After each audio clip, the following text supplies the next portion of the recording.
Hello అండి, అందరు ఎలా ఉన్నారు? నా వీడియోస్ అన్నీ వాచ్ చేసి లైక్స్ చేసి షేర్ చేస్తున్నందుకు మీకు చాలా థ్యాంక్ యూ అండి. సపోర్ట్ చేస్తున్నారు, చాలా అంటే చాలా థ్యాంక్ యూ. మనం హౌస్ వైఫ్ అయినా సరే, లేకపోతే వర్కింగ్ ఉమెన్స్ అయినా సరే, మార్నింగ్ లేవాలి, పిల్లలకి లంచ్ బాక్స్, హస్బెండ్కి లంచ్ బాక్స్ అనేది మనం పెట్టాలి కదండి. దానికంటే ముందు కూడా మనకి టిఫిన్స్ వాటి ప్రిపరేషన్స్ కూడా ఉంటాయి. చాలామంది 4కి 5కి లేస్తూ ఉంటారు, కొంతమంది 6కి లేస్తూ ఉంటారు, అండ్ వాళ్ళ ప్రియారిటీస్ని బట్టి లేస్తూ ఉంటారు. బట్ ఇవాళ నేను కొంచెం క్లిప్పింగ్స్ అయితే యాడ్ చేసి చూపిస్తున్నానండి. ఆల్ ఓవర్గా నార్మల్గా మా వారికి ఆఫీస్ ఉన్నప్పుడు నార్మల్గా ఆ డే మార్నింగ్ ఎలా స్టార్ట్ అవుతుంది అనేది. నేనైతే యూజువల్గా 5 to 6 మధ్యలో కంపల్సరీ లేస్తానండి. అంటే నాకున్న ప్రియారిటీస్ని బట్టి, అంటే కర్రీ ఇంత టైం పడుతుంది, ఇన్ని టిఫిన్స్ చేయాలి అన్నప్పుడు కొంచెం తొందరగా లెగుస్తాను. పూజ ఎక్కువసేపు చేయాలన్నప్పుడు తొందరగా లెగుస్తాను, లేదంటే నార్మల్గా కొంచెం లేట్గా లెగుస్తాను అనమాట. సో నేను ఆ చిక్కుడుకాయ వీడియో ఆ రోజు సాయంత్రం ఒలిచిన తర్వాత వాటిని బాగా కడిగేసి, నేను ఇలా చిక్కుడుకాయలు కానీ ఇలా ఉడకపెట్టే ఉంటాయి చూడండి, అవి ఖచ్చితంగా నేను ముందే ఉడకపెట్టి పెట్టుకుంటాను అనమాట. ఎందుకంటే మార్నింగ్ అవ్వవు. ఒక చిన్న బాబు ఉన్నాడు కదా ఇంట్లో, సో కుక్కర్ సౌండ్స్, గరిటెల సౌండ్ ఇవన్నీ వినపడంగానే వెంటనే లేస్తాడనమాట. వాటి వల్ల ఏమవుతుందంటే నాకు కొంచెం పని లేట్ అవుతుంది, అలాగే టైంకి చేయలేను, తనకు కూడా స్లీప్ ఉండదు. కాబట్టి ఇలాంటివన్నీ నేను ముందే ప్రిపేర్ చేసి పెట్టుకుంటాను. చక్కగా అవి ఉప్పు వేసి ఉడకపెట్టేసుకొని డ్రైన్ చేసేసుకొని, అవి కొంచెం ఆరిన తర్వాత, చల్లారిన తర్వాత ఇలాగా డబ్బాలో పెట్టేసుకొని ఫ్రిడ్జ్లో పెట్టుకుంటాను అనమాట. ఇక లేవంగానే ఇవి తీసి బయట పెట్టుకుంటాను. ఏమైనా దోశ పిండి, ఇడ్లీ పిండి ఉన్నా సరే అవి కూడా బయట పెట్టుకుంటాను. అండ్ ఒకవేళ పిండి లేట్గా రుబ్బాను అనుకోండి, బయటే ఉంచేస్తాను అనమాట. అది కొంచెం మనకి ఉరుంతుంది కదా, అందుకని. ఇంకా ఇక్కడ అయితే చిక్కుడుకాయ కర్రీ అయితే రెడీ అయిపోతుందండి. ఉల్లిపాయలు అలాగే టొమాటోస్ కూడా కట్ చేసి పెట్టేసుకున్నాను. ఇంకా నేను ముందే ప్లాన్ చేసుకుంటాను కదా, మ్యాక్సిమం ప్లాన్ అయితే చేసుకుంటానండి. ఎప్పుడన్నా హడావిడి అయితే అవుతుంది, ఆ హడావిడిలో కూడా ఇంకొక హడావిడి అవుతూనే ఉంటుంది. సో అందుకని ఉల్లిపాయలు ఎంత కోయాలనేది ముందే ప్లాన్ చేసి పెట్టుకుంటాను. ఒకవేళ ఏ దోశలోకో లేకపోతే ఉప్మాలోకో పెట్టుకోవాలి, దాంట్లో యూజ్ చేస్తానన్నప్పుడు అవి ముందే కోసి పెట్టేసుకుంటాను అనమాట. కొంచెం ప్లాన్ చేసుకుంటే మనకి టైం అనేది సేవ్ అవుతుంది. నేనైతే ఇదే చేస్తాను. ఇక్కడ మీకు గ్లాస్ మీద పేరు చూపిస్తున్నాను చూసారా, అది మా తాతగారి పేరు అనమాట, జగన్నాథరావు గారు. ఆయన ఇప్పుడు లేరండి, కానీ నాకు గుర్తున్నంత వరకు మనకి ఐటమ్స్, స్టీల్ ఐటమ్స్ కానీ, ఇత్తడివి కానీ, సివెండివి కానీ ఉన్నప్పుడు చిన్నప్పుడు ప్రతి దాని మీద, వస్తువు మీద డాడీ పేరు కానీ, మమ్మీ పేరు కానీ, అమ్మమ్మ పేరు కానీ, తాతయ్య పేరు కానీ, నానమ్మ పేరు కానీ, తాతయ్య పేరు కానీ కంపల్సరీ ఉండేవన్నమాట. సో వాళ్ళు ఉన్నా లేకపోయినా సరే అలా వాళ్ళ మెమరీస్ అనేవి ఉండిపోతూ ఉంటాయి. కానీ ఇప్పుడు ఆధునిక ప్రపంచం ఎలా అయిపోయిందంటే, ఒక యూట్యూబర్ కానీ, ఒక ఇన్స్టాగ్రామ్ ఇన్ఫ్లుయెన్సర్ కానీ ఏదైనా రిటర్న్ గిఫ్ట్స్ని సజెస్ట్ చేస్తే కాస్ట్ సేమ్ పడుతుంది, బట్ ఏంటంటే ఇక్కడ ఎక్కువ హైప్ అనమాట. అంటే అది దేనికి యూజ్ అవ్వదు బేసికల్గా చెప్పాలంటే. ఇప్పుడు గ్లాస్ ఉంది, స్టీల్ గ్లాస్, అది ఎప్పటిది అంటే నేను 6th క్లాస్లో ఉన్నప్పుడు అని నేను అనుకుంటున్నాను, కానీ ఇన్ని ఇయర్స్ అది నా కాపురానికి కూడా వచ్చిందండి. సో అట్లా అవి రొటేట్ అవుతూ ఉంటే మనకి బాగుంటుంది. ఇప్పుడు ఇచ్చే గిఫ్ట్స్ జస్ట్ ఒక 3 months 6 months కూడా రావు, అంటే అట్లా మారిపోయిందనమాట. ఫ్యాషన్ వరల్డ్ కింద మారిపోయింది. నాకు మా తాతగారి పేరు చూడంగానే అలా కొన్ని మెమరీస్ వచ్చాయన్నమాట. ఇంకొక పక్కన నాకు కూర అవుతుంది. ఇంక ఈ మధ్యలో అయితే నేను వెళ్ళి పూజ కూడా చేసేసుకున్నానండి. ఆ రోజు మంత్రాలు కూడా చదివేసుకున్నాను, చక్కగా హారతి కూడా అయిపోయింది. ఇంకా మధ్యలో కూర అయితే ఇంకా ఉడుకుతూనే ఉందన్నమాట.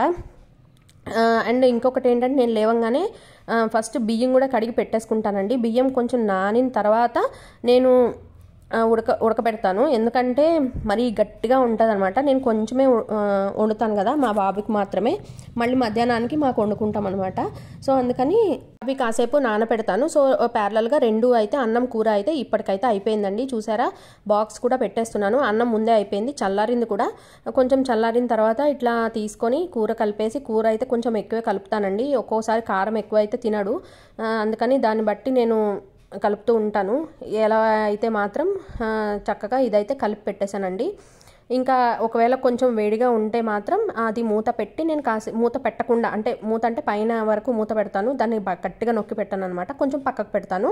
ఈలోపు మా వారు లేచారు, ఇంకా ఫ్రెష్ అప్ అవుతున్నారు అనమాట. మా అబ్బాయి కూడా ఒకేసారి లేచాడు, తను కూడా ఫ్రెష్ అప్ అవుతున్నాడు. అయితే నేను ఇక్కడ హాట్ వాటర్ తయారు చేస్తున్నాను.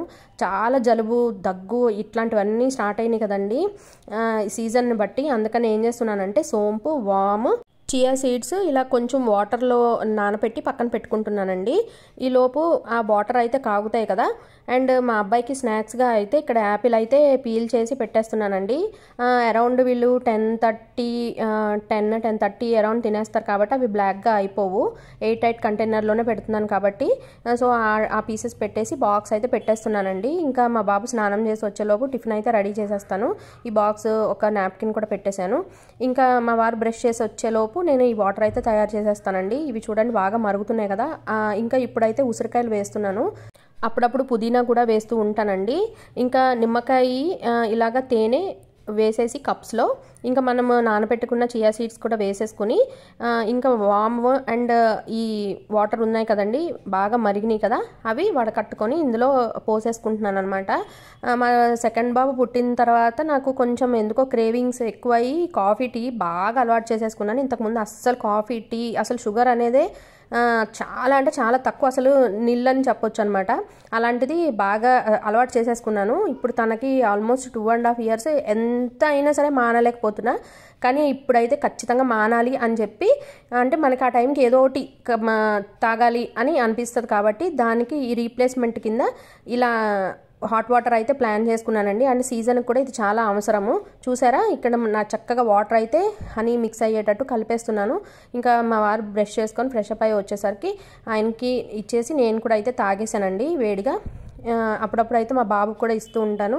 ఇంక మా బాబు రెడీ అవుతున్నాడు కదా ఓ పక్కన. సో నేను ఇక్కడ దిబ్బరొట్టు వేస్తున్నానండి. ఇడ్లీ పిండి ఉంది, దాంట్లోకి ఆనియన్స్ ముందు నేను చిక్కుడుకాయ కూరలోకి కోసినప్పుడే దీంట్లో కూడా కోసేసుకొని పక్కన పెట్టేసుకున్నానండి.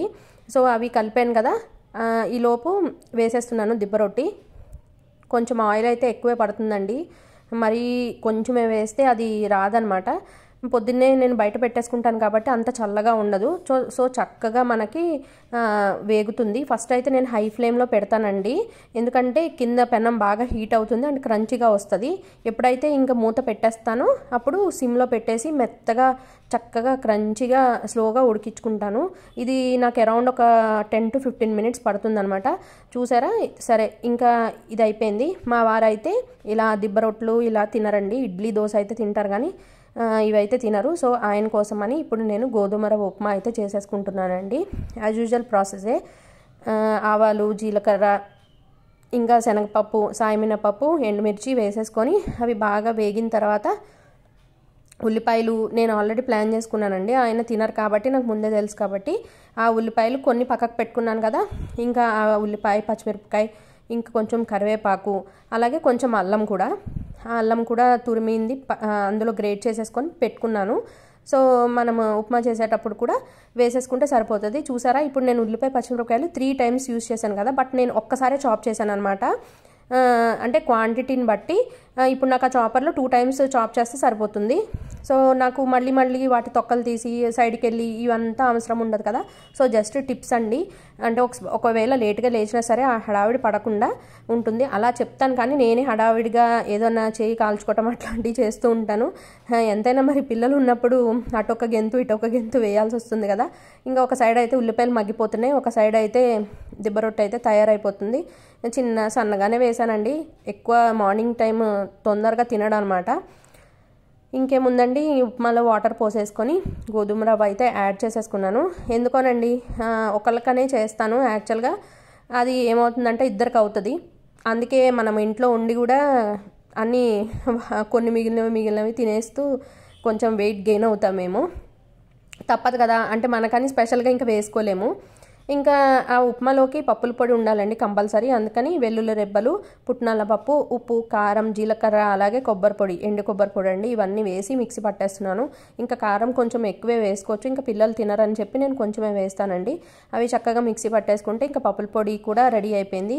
ఇదే పప్పుల పొడి మా బాబుకి దిబ్బరొట్లోకి, అలాగే మా వారికి గోధుమ రవ్వ ఉప్మాలోకి కూడా ఇచ్చేసానండి. ఇద్దరు అయితే చక్కగా తినేశారు. ఇది చూసారా, ఉప్మా మీకు కొంచెం లాగానే కనిపిస్తుంది కదా. మా చిన్నబాబు, నేను, మా వారు కూడా తిన్నాము. అలాగే దిబ్బరొట్టె వచ్చేసి చక్కగా వేగిపోయింది చూసారా ఎర్రగా. ఇందులో హాఫే తింటాడండి మా అబ్బాయి. సో ఇంకా తర్వాత మిగిలిన హాఫ్ నేను తిన్నాను, అలాగే ఉప్మా కూడా తిన్నాను అనమాట. సో ఇవాళ నాకు 2 టిఫిన్స్ అయిపోయాయి. అంటే ప్రతిరోజు ఇలానే ఉండదండి. ఇడ్లీ వేస్తే మాత్రం అందరం ఇడ్లీనే తినేస్తాం, దోశ వేస్తే అందరం దోశ తినేస్తాము. ఒక్కోసారి ఇంకా టిఫిన్స్ తినరు అనుకున్నప్పుడు ఇలా ఎక్స్ట్రా టిఫిన్ చేయాల్సి వస్తుంది అనమాట.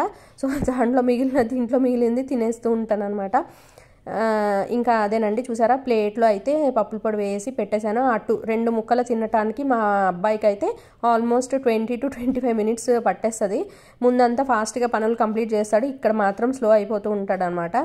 ఇంకా ఏ ఆవగింజ కనిపించినా అది పక్కకు పెట్టి ఏదో ఒక రకంగా పచ్చడిలోంచో దేంట్లోంచో ఆవగింజలు జీలకర్ర తీసి ఏరాలని అలా టైం వేస్ట్ చేస్తూ ఉంటాడు. ఒక్కోసారి దెబ్బలు తింటాడు కూడా. మీలో కూడా ఎంతమంది తిండి విషయంలో పిల్లల్ని ఇలా దండిస్తూ ఉంటారు? అంటే దెబ్బలంటే ఏదో గట్టిగా కొట్టడం కాదు, ఇంకా కొంచెం అయితే గద్దిస్తాం కదా. ఇక ఫైనల్గా మా వారు టిఫిన్ తిన్నాక ఇలా కాఫీ అయితే పెట్టేశానండి. ఇక్కడితో అయితే ఎండ్ అయిపోతుంది, ఎందుకంటే ఇంకా కాఫీ ఇచ్చాను అంటే ఇంకా ఆయన రెడీ అయిపోయి ఆఫీస్కి అయితే బయలుదేరిపోతారు. ఒకవేళ ఆఫీస్కి వెళ్ళకపోతే కాఫీ ముందు వచ్చేస్తుంది, టిఫిన్ 9:30 10 అరౌండ్ అవుతుంది అనమాట. మీకు ఎలా అవుతుంది అనేది నాకు కామెంట్ సెక్షన్లో కామెంట్ చేయండి. అన్నట్టు సబ్స్క్రైబ్ చేసుకున్నారా కాదు. థ్యాంక్ యూ ఫర్ వాచింగ్ అండి. Thank you.